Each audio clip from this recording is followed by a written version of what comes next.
when you deal with the magnitude of detail like they have to face in cities like eThekwini and the city of Cape Town and Johannesburg or Joburg and Tshwane, you need very structured processes. And you also have access to, I don't want to say unlimited, but to resources that are not necessarily available to smaller authorities where we don't have the 70 or 80 billion rand, 100 billion rand budgets.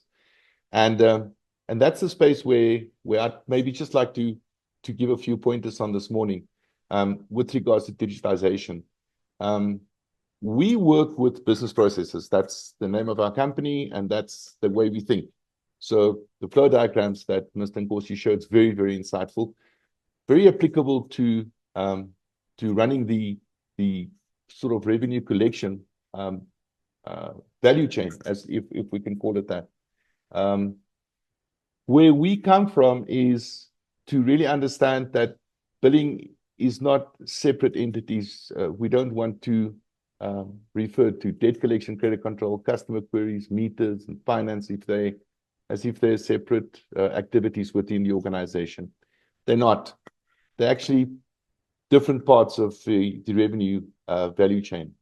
For us and for any approach in addressing your revenue collection, you need to understand that it starts with the property.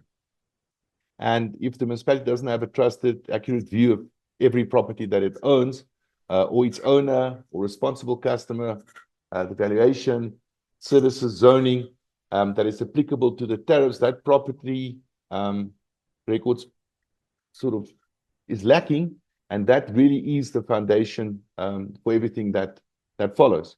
For instance, if we install a water meter, or we replace it, or we inspect it, that information is typically kept in the spreadsheets or in the technical department and not necessarily shared with the rest of the organization. So our view is that we need to create a digital workflow, very structured, that allows information to move through the organization as part of a digitally controlled environment. So we want to capture information once, we want to validate it once, and we want to use it everywhere in the organization where it's needed. Now, I started off by saying that we work in process flows, so I really quickly just want to give the ultimate goal in creation of a continuous digital value chain. It starts with the property, then flows to the services, the meters applicable to the specific entity or property that we're addressing, the billing to the customer, and the queries. And I think the example that was shown with regards to the electronic meter reading and the codes, the explanatory codes, is a brilliant example of how we can enhance this digital value chain. Then moves to queries. Is my meter correct? Is the reading correct? I have a problem with this reading. Why did you estimate, etc., etc.? Leads on to the payment. Non-payment might lead to credit control, debt collection, and then support. And support typically deals with indigence, but I'll get to that in a bit more just detail a bit later. A resolved query, or where we have queries, what we find is that queries are resolved, but the billing process is necessarily updated. So a meter intervention will definitely influence future billing, but we need to make sure that in this proposed digital workflow, we update the core database or the core system of the municipality. The credit control action can only be informed by a complete customer picture.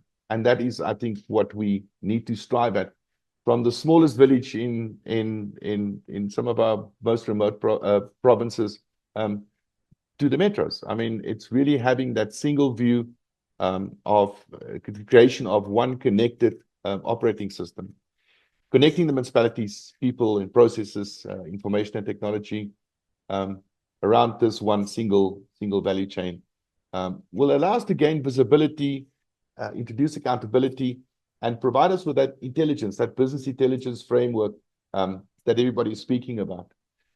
We'll be able to see where revenue is being lost, identify exceptions early, Again, very many of these examples were outlined in Jeffrey's earlier presentation, and then also the overview of what they're doing at eThekwini. The key is to identify and resolve customer issues quick. If we can do that, we are enhancing the engagement, and we'll be able to protect vulnerable households more effectively. And I think importantly is that we shouldn't treat indigents in a specific sort of use case.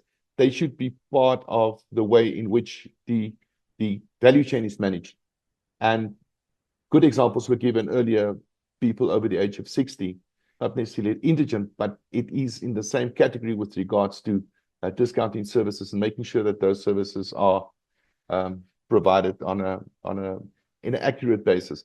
The accuracy is important. That's why I started with the property. And if the property, I don't want to call it a database, but if the property register or the database, for want of a better word, is accurate, valid, and has high integrity, all of the downstream issues are addressed, and you're able to address that in a very holistic manner. So, in closing, my view is the future of municipal revenue is not necessarily billing versus collection or finance versus customer services. It's really about recognizing all of these functions as connected parts of the same operating system. And when that operating system is digitally connected, municipalities are in a very strong position to protect revenue, improve service delivery, strengthen the payment culture, and achieve long-term financial stability or sustainability. Thank you very much, Zolani. For more information, please feel free to contact us on 0860 104 888, alternatively admin@be.co.za, or on any of our socials. We'd love to interact with you.